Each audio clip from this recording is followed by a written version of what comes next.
नमस्कार। तो आज चलते हैं अपनी दूसरी क्लास की ओर। आज हम चर्चा करेंगे कुंडली का हाउस नंबर 1। ये हाउस नंबर 1 से हम क्या देखते हैं? ये हाउस नंबर है आपका, टोटली आपका। आप कैसे दिखेंगे, आपका व्यवहार कैसा होगा, आपकी पर्सनालिटी कैसी दिखेगी, आपके विचार कैसे होंगे, ये सब फर्स्ट हाउस से हमें मालूम होता है। अगर आपके पास क्लाइंट आता है तो आप उसके बारे में उनको बताते हो, तो वह आपसे कभी ना पूछेगा कि आपने ये कैसे जाना या आपने कैसी विद्या ली है, कौन सी विद्या ली है, आपने ये केपी से देखा या लाल किताब से देखा या वैदिक पराशरी ज्योतिष से देखा। वह आपसे न पूछेगा। जब आप उसके बारे में सही बताएंगे तभी वह आपके ऊपर विश्वास करेगा। मैं आपको इन सभी का ज्ञान आपको दूंगा। सबसे पहले मैंने वैदिक पराशरी जो है सीखी थी। 1 साल 2 साल मुझे ऐसा लगा कि बहुत टफ है, रट्टा मारता था, समझ में कुछ आता नहीं था। फिर मैं धीरे धीरे बातों को पकड़ने लगा, कुंडली को देखने लगा। जब मैं कुंडली को देख रहा था तो मैं दृष्टा बन गया। और कुंडली में अगर दिख रहे आपको तो वो दृश्य दिखता है। तो अगर आप एक दृष्टा बनकर कुंडली को देखते हो अच्छी तरह, तो ही आपको दृश्य सामने नजर आएगा।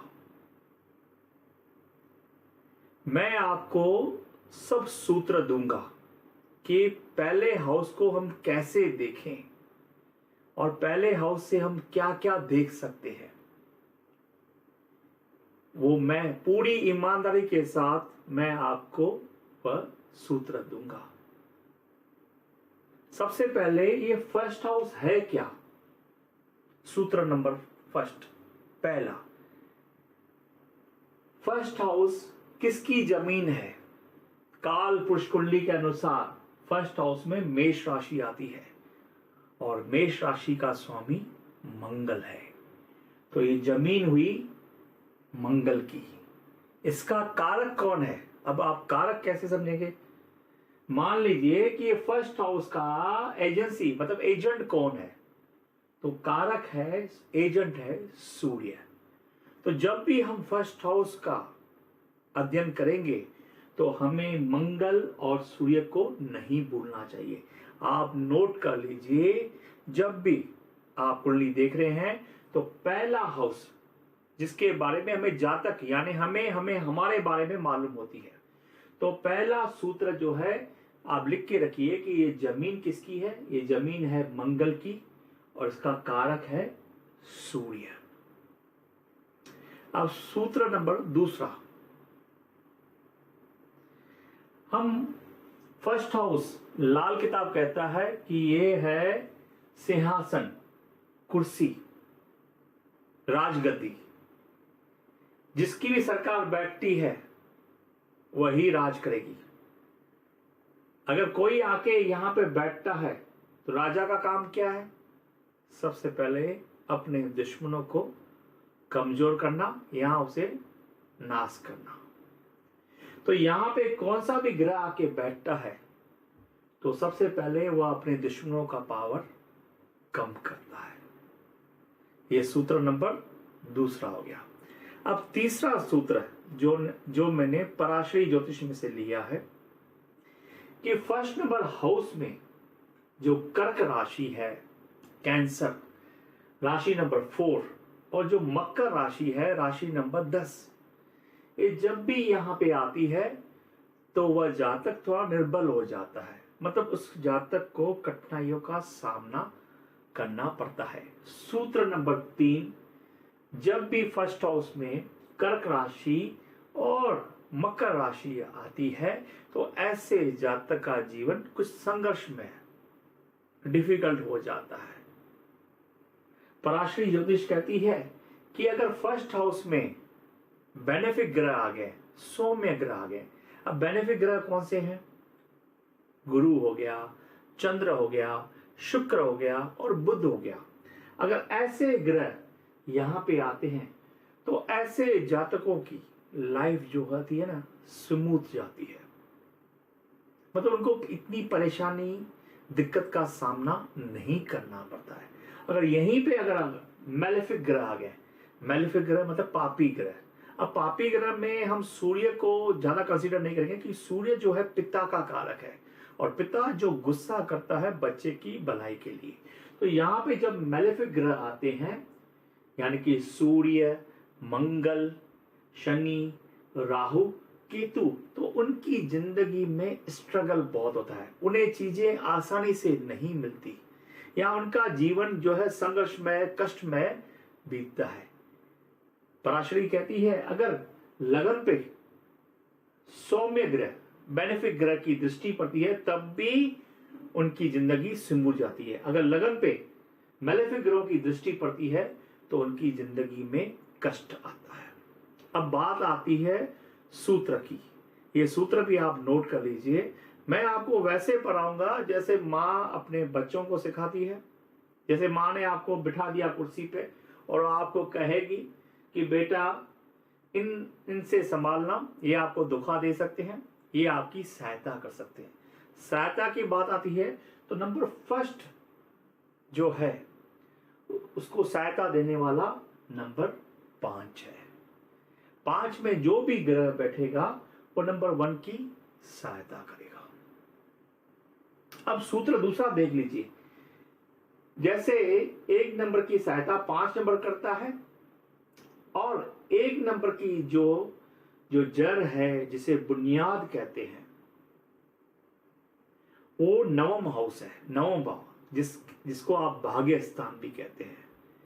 अगर आदमी का भाग्य चमक नहीं रहा या आदमी चमक नहीं रहा तो आप जरूर देखिए कि उसके जड़ में, मतलब उसकी बुनियाद में कहीं उसका अपोजिट ग्रह तो नहीं बैठ गया है।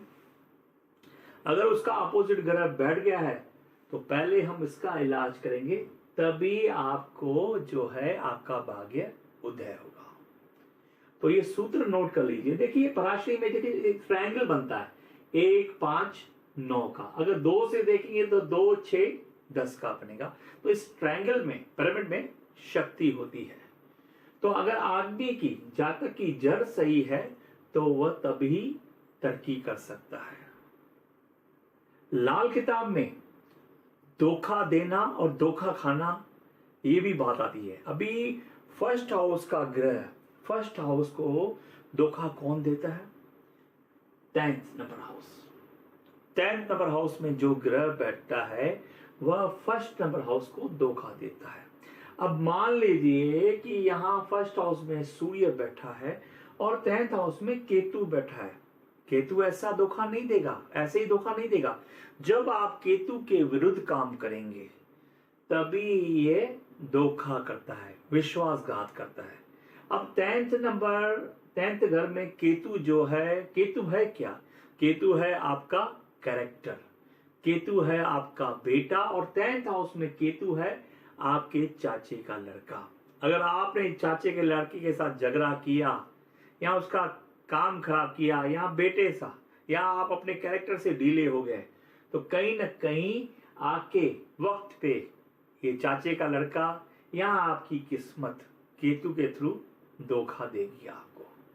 अब जैसे फर्स्ट नंबर हाउस को 10th नंबर हाउस धोखा देता है, ऐसे ही फर्स्ट हाउस भी किसी को धोखा देता होगा ना। तो फर्स्ट हाउस देता है धोखा इसको 4th हाउस से। धोखा खाएगा किससे? 10th हाउस से। और धोखा किसको देगा? 4th हाउस से। अगर 4th हाउस से गिनेंगे तो ये फर्स्ट हाउस दशम में आता है। देखो 1, 2, 3, 4, 5, 6, 7, 8, 9, 10।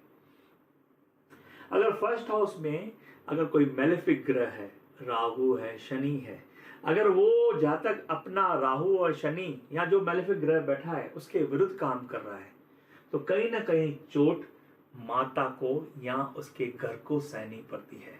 तो 4th हाउस को धोखा देता है फर्स्ट हाउस। तो दोस्तों ये जो सूत्र हैं, मतलब धोखा फर्स्ट हाउस खाएगा 10th हाउस से और देगा किसको? 4th हाउस से। अब लाल किताब में टक्कर भी आती है। टक्कर समझते हैं? समझो मैं गाड़ी चला रहा हूं और मैंने आगे वाली गाड़ी को ठोक दिया, तो नुकसान तो दोनों का ही होगा, कभी मेरा कभी उसका। तो फर्स्ट हाउस के ग्रह 8th हाउस को टक्कर मारते हैं। अब टक्कर मारते हैं 8th हाउस को और टक्कर खाते किससे? 6th हाउस से। तो दोस्तों आपको सब ये जो मैं आपको दे रहा हूं सूत्र, ये टूल्स हैं, आपको कुंडली फर्स्ट हाउस देखने में मदद करेंगे। दोस्तों दूसरा, जैसे कि पराशरी में हर एक ग्रह को अपनी स्पेशल दृष्टि होती है, ऐसे ही लाल किताब में हर एक घर को स्पेशल दृष्टि है। आप कहेंगे हाउस कभी किसी को देखता है क्या? लाल किताब में फर्स्ट नंबर हाउस 7वें नंबर हाउस को 100% दृष्टि से देखता है। अगर इस हाउस में कोई ग्रह बैठा है फर्स्ट हाउस में, तो वह अपनी 100% दृष्टि से 7वें नंबर घर के ग्रह को देखेगा। शर्त यह है कि 7वें नंबर घर में कोई ग्रह बैठा हो। मान लीजिए कि सूर्य अगर फर्स्ट हाउस में है, गुरु 7th हाउस में है, तो सूर्य अपनी 100% दृष्टि से ऐसे आमने सामने गुरु को देखेगा। फल कथन कैसे होगा कि जब हम 7वें हाउस का रिजल्ट देखेंगे तो वहां गुरु पाएंगे, तो हमें सूर्य को भी वहां लेना पड़ेगा, क्योंकि सूर्य उसे 100% दृष्टि से देख रहा है। अगर 7th हाउस में खाली है, कोई भी ग्रह नहीं है, तो पहला नंबर हाउस जो है सो जाता है। जाहिर सी बात है, अगर आपके साथ कोई बात करने वाला नहीं हो तो आप किससे बात करेंगे? तो फर्स्ट हाउस के ग्रह सो जाते हैं। ये जो भी मैंने आपको पॉइंट्स बताई हैं, सूत्र बताए हैं, इसे आप लिख लीजिए, नोट कर लीजिए। नोट करने से, लिखने से 2 ग्रह स्ट्रांग होते हैं। पहला ग्रह बनता है आपका बुध, आपकी बुद्धि। दूसरा बनता है केतु। लिखने से केतु ग्रह अच्छा हो जाता है। जितना आप लिखेंगे उतनी ही गहराइयों से कुंडली को देख पाएंगे।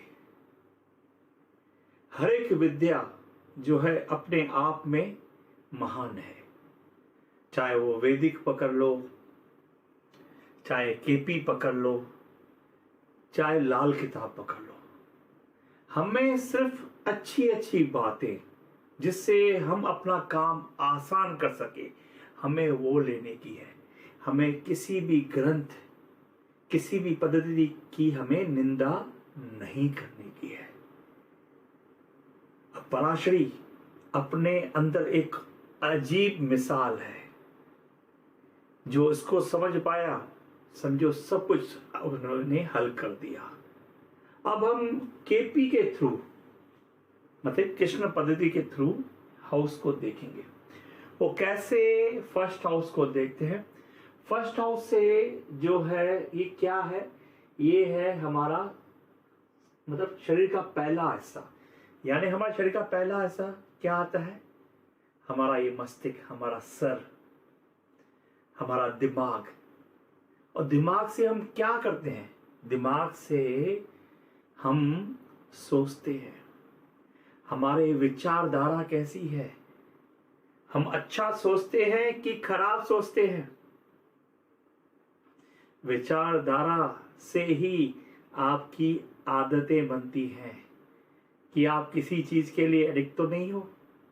कोई आपको जो है कोई चीज सताए तो नहीं जा रही है, मतलब आप किसी चीज के लिए परेशान हो और आपको उसकी आदत तो नहीं है। फर्स्ट हाउस से ही हम देखते हैं अपने विचार, और विचारों से उत्पन्न होता है हमारा व्यवहार। हम दूसरों से कैसा व्यवहार करते हैं, ये सब हम फर्स्ट हाउस से देखते हैं। देखिए जैसे फर्स्ट हाउस है ये हमारा है, तो सेकंड हाउस जो है हमारा परिवार है, कुटुंब है, और थर्ड हाउस जो है हमारे छोटे भाई बहन, हमारे पड़ोसी, हमारे पराक्रम, चौथा हाउस हमारे माता का है, घर का सुख है, वाहन का सुख है। फिफ्थ हाउस से हम विद्या देखते हैं, हमारा मन देखते हैं, हमारे औलाद, हमारे बच्चों को देखते हैं।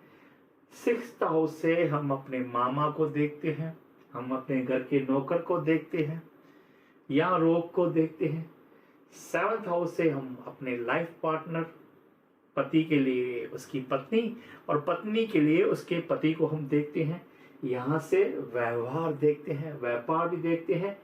और जैसे कि ये पति का मतलब पत्नी का स्थान है, तो जैसे हमारा स्थान का सेकंड हाउस जो है हमारा कुटुंब था, इसी तरह सेवंथ हाउस जो का एट्थ हाउस जो है मतलब आपके पार्टनर का कुटुंब है, मतलब आपका ससुराल है। और नाइन्थ हाउस जो है ये एजुकेशन से देखते हैं, उच्च विद्या, उच्च मतलब आप कॉलेज स्टडी कैसे कर पाएंगे, आपकी उच्च शिक्षा कैसी होगी। दशम से आपका कर्म स्थान, 11th से आपके बड़े भाई और आपकी इनकम। तो इसी तरह से अगर हम देखेंगे कि अगर थर्ड हाउस को लगन माना जाए तो थर्ड हाउस के लिए अपने छोटे भाई बहनों के लिए आप फायदे वाले बन गए। ये आपके छोटे भाई, आप उसके बड़े भाई, आप इसके 11th हाउस बन गए। मतलब पड़ोसियों का फायदा कहां से देखा जाए, फर्स्ट हाउस से। इसी तरह माता का कर्म स्थान आपके फर्स्ट हाउस से देखा जाएगा। माता किस ओहदे पे है, उन्होंने क्या किया है, ये आपके फर्स्ट हाउस से बात मालूम होगा। केपी में क्या कुंडली घुमाते हैं, देखिए ये एक शतरंज की तरह है, लूडो की तरह है। जितना आप गहराई में जाएंगे उतनी बातें निकल सकती है। पांचवें हाउस जो है आपके मन का है, आपके बच्चों का है, आपके विद्या का है। तो आपके बच्चों का लगन समझेंगे तो लगन से ये फर्स्ट हाउस 9th है, मतलब आपके बच्चों की उच्च शिक्षा जो है यहां से देखी जाएगी। इस तरह छठे घर आपके मामा के, आपके नौकर के लगन का मानो तो आपका फर्स्ट हाउस, उसके लिए दुर्घटना उसके साथ क्या होगी। मतलब सिक्स्थ का ये 8th हाउस है ना, तो 8th हाउस से हम क्या देखते हैं, कष्ट देखते हैं, तकलीफें देखती हैं। तो आपको मामा को क्या क्या तकलीफ होगी या आपके नौकरों को क्या क्या तकलीफ होगी। इसी तरह 7th आपके पार्टनर का अगर लगन माने तो ये आपका 7वां हाउस, आपके पार्टनर का 7वां हाउस हो जाएगा। इसी तरह कर्म वाइज आपको देखना है। अब ये फर्स्ट हाउस किसका विरोधी भाव है, केपी से देखने से मालूम पड़ता है कि ये सेकंड हाउस का विरोधी है, क्योंकि सेकंड हाउस से ये 12th हाउस है। अगर सेकंड हाउस को हम लगन माने तो ये 12th हाउस हो गया ना, फर्स्ट हाउस। तो सेकंड हाउस से हम देखते हैं कुटुंब, परिवार, अपना बैंक बैलेंस, कमाई। अगर सेकंड हाउस का किसी भी हालत में अगर फर्स्ट हाउस से होता है तो उसके कुटुंब के लिए परेशानी, धन कमाने में परेशानी फर्स्ट हाउस देता है। तो दोस्तों इसी तरह हम कुंडली को पकड़ना सीखेंगे। जो जो मैंने सूत्र आपको बताए हैं तो ये कुंडली को देखने में आपको हेल्प करेंगे। फर्स्ट हाउस हमारे घर का मेन डोर भी है। तो दोस्तों जो जो मैंने कहा आप इसे प्लीज नोट कीजिए, लिखिए, और जैसे लिखेंगे तो आपको सिर्फ फर्स्ट हाउस से इतनी बातें देखने आ जाएंगी। आप नोट्स बनाएंगे, भले आप कुंडली अपनी देखिए, तो आपको पता चलेगा कि कैसे हम देख पाएंगे, ये आप डिसाइड करेंगे। तो अगर आपको मेरे पढ़ाने का तरीका समझ में आया तो प्लीज कमेंट कर लेना, ताकि मैं और अच्छी अच्छी इस तरह की वीडियो बना पाऊं आपके लिए। तो यहां पे मैं अपनी वाणी को आराम देता हूं, और अगर आपको ये क्लास समझ में आई हो, मतलब पहले हाउस के बारे में जो भी मैंने सूत्र बताए, तो नीचे कमेंट बॉक्स में आप जरूर कमेंट लिखना। नमो नारायण।